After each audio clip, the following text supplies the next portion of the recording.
예수는 갈릴리보다 알렉산드리아에서 더 나은 교육 기회를 누렸을지 모르지만 최소한의 교육적 지도로 자신의 삶의 문제를 해결할 수 있는 훌륭한 환경을 누리는 동시에 문명 세계 각지에서 온 수많은 계층의 남녀와 끊임없이 접촉할 수 있는 큰 이점을 누릴 수 없었을 것이다.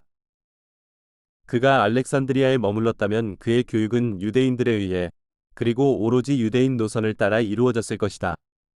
나사렛에서 그는 이방인을 이해할 수 있는 교육을 받았고 히브리 신학에 대한 동방 또는 바빌로니아, 서방 또는 헬라 신학의 상대적 장점에 대해 더 나은 균형 잡힌 생각을 갖게 되었다. 예수가 심하게 아팠다고 말할 수는 없지만 그의 형제들과 여동생과 함께 어린 시절의 사소한 질병을 앓았다. 학교는 계속되었고 예수는 여전히 사랑받는 학생이었으며 매달 한 주씩 자유시간을 가졌고 아버지와 함께 이웃 도시로 여행하거나 나사렛 남쪽 삼촌의 농장에 머무르거나 막달라에서 낚시 여행을 하는 등 시간을 거의 균등하게 나누었다. 학교에서 일어난 가장 심각한 문제는 늦겨울에 예수께서 모든 형상, 사진, 그림은 본질적으로 우상 숭배라는 가르침에 대해 찾아내게 감히 도전했을 때 발생했다. 예수는 풍경을 그리는 것뿐만 아니라 토기장이의 점토로 다양한 사물을 모형으로 만드는 것을 좋아했다.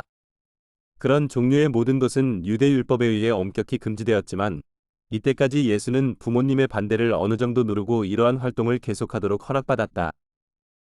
그러나 뒤떨어진 학생 중 한 명이 교실 바닥에 선생님의 목탄 그림을 그리고 있는 예수를 발견하면서 학교는 다시 문제가 불거졌다.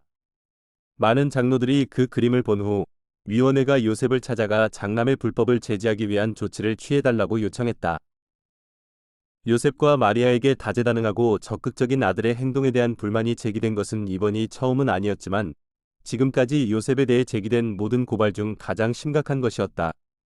예수는 뒷문 바로 밖에 있는 큰 돌 위에 앉아 한참 동안 자신의 예술적 노력에 대한 비난을 들으셨다. 예수는 자신의 잘못을 아버지의 탓으로 돌리는 그들의 태도에 분개하셨고 두려움 없이 고발자들과 맞섰다. 장로들은 혼란에 빠졌다. 어떤 이들은 이 에피소드를 재미있게 보려는 경향을 보였고 한두 명은 소년이 신성모독은 아니더라도 불경스럽다고 생각하는 듯했다. 요셉은 아무 말도 하지 않았고 마리아는 분개했지만 예수는 자신의 말을 들어야 한다고 주장했다. 그는 자신의 의견을 말하고 용기 있게 자신의 견해를 옹호했으며 논란의 여지가 있는 다른 모든 문제와 마찬가지로 이 문제에 대해서도 아버지의 결정을 따르겠다고 발표했다. 그리고 장로위원회는 조용히 떠났다. 마리아는 요셉이 학교에서 이런 위심스러운 활동을 하지 않겠다고 약속하는 조건으로 예수가 집에서 진흙으로 모형을 만드는 것을 허용하도록 영향력을 행사하려고 노력했지만 요셉은 두 번째 계명에 대한 랍비들의 해석이 우선해야 한다는 충동을 느꼈다. 그래서 예수는 아버지 집에 사는 한 그날 이후로는 어떤 형상도 그리거나 모델로 삼지 않았니다. 그러나 그는 자신이 한 일이 잘못되었다는 것을 확신하지 못했고 그렇게 좋아하는 취미를 포기하는 것은 그의 젊은 생애의 큰 시련 중 하나가 되었다. 6월 하순에 예수는 아버지와 함께 처음으로 타보르산 정상에 올랐다. 날은 맑았고 경치는 절경이었습니다. 이 9살짜리 소녀는 인도, 아프리카, 로마를 제외한 전 세계를 정말로 바라보는 것 같았다. 예수의 둘째 누이 마르다는 9월 13일 목요일 밤에 태어났다. 마르다가 태어난 지 3주 후 잠시 집에 있던 요셉은 집에 작업실과 침실을 겸한 건물을 짓기 시작했다. 예수를 위한 작은 작업대가 만들어졌고 그는 처음으로 자신만의 도구를 소유하게 되었다. 예수는 수년 동안 수시로 이 작업대에서 일하면서 멍에를 만드는 데 매우 능숙해졌다. 이 겨울과 다음 겨울은 수십 년 동안 나사렛에서 가장 추운 겨울이었다. 예수는 산에서 눈을 보았고 나사렛에도 눈이 여러 번 내렸으나 땅에 잠시만 머물렀지만 이 겨울까지 얼음을 본 것은 처음이었다. 물이 고체, 액체, 증기로 존재할 수 있다는 사실 그는 끓는 냄비에서 빠져나가는 증기에 대해 오랫동안 숙고했다는 그 청년으로 하여금 물리적 세계와 그 구성에 대해 많은 것을 생각하게 했다. 그러나 이 성장하는 청년에게 구현된 인격은 이 모든 것이면서도 먼 우주에서 이 모든 것의 실제 창조자이며 조직자였다.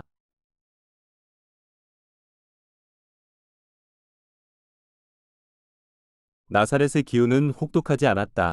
1월은 가장 추운 달이었고 평균 기온은 약 50이었으며 가장 더운 달인 7월과 8월에는 기온이 75에서 90까지 다양했다. 팔레스타인의 기온은 산에서 요르단과 사해 계곡에 이르기까지 추운 곳에서부터 혹독한 곳까지 다양했다. 따라서 어떤 의미에서 유대인들은 세계의 모든 다양한 기후에서 살 수 있도록 준비되어 있었다. 가장 더운 여름철에도 보통 오전 10시부터 오후 10시경까지 서쪽에서 시원한 바닷바람이 불었지만 때때로 동쪽 사막에서 불어오는 엄청난 더운 바람이 팔레스타인 전역에 불어오곤 했다. 이 뜨거운 바람은 보통 우기가 끝날 무렵인 2월과 3월에 찾아왔다. 그 당시에는 11월부터 4월까지 상쾌한 소나기가 내렸지만 비가 꾸준히 내리지 않았다. 팔레스타인에는 여름과 겨울, 건기와 우기의 두 계절만 있었다. 1월에 꽃이 피기 시작했고 4월 말에는 온 땅이 하나의 거대한 꽃밭이 되었다. 그해 5월, 삼촌의 농장에서 예수는 처음으로 곡식 수확을 도왔다. 13살이 되기 전에 그는 나사렛 주변에서 금속 가공을 제외한 남녀가 하는 거의 모든 일에 대해 배웠고 아버지가 돌아가신 후 나이가 들자 대장간에서 몇 달을 보냈다. 일과 캐러밴 여행이 한가할 때 예수는 아버지와 함께 가까운 가나, 엔돌, 나인으로 유람이나 사업차 여행을 많이 다녔다.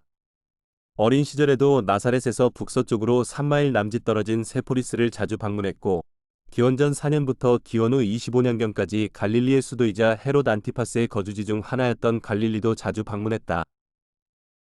예수는 육체적으로, 지적으로, 사회적으로, 영적으로 계속 성장했다. 집을 떠난 여행은 예수가 자신의 가족을 더 잘 이해하고 관대하게 이해하는 데 많은 도움이 되었으며 이 무렵에는 부모도 예수를 가르칠 뿐 아니라 그에게서 배우기 시작했다.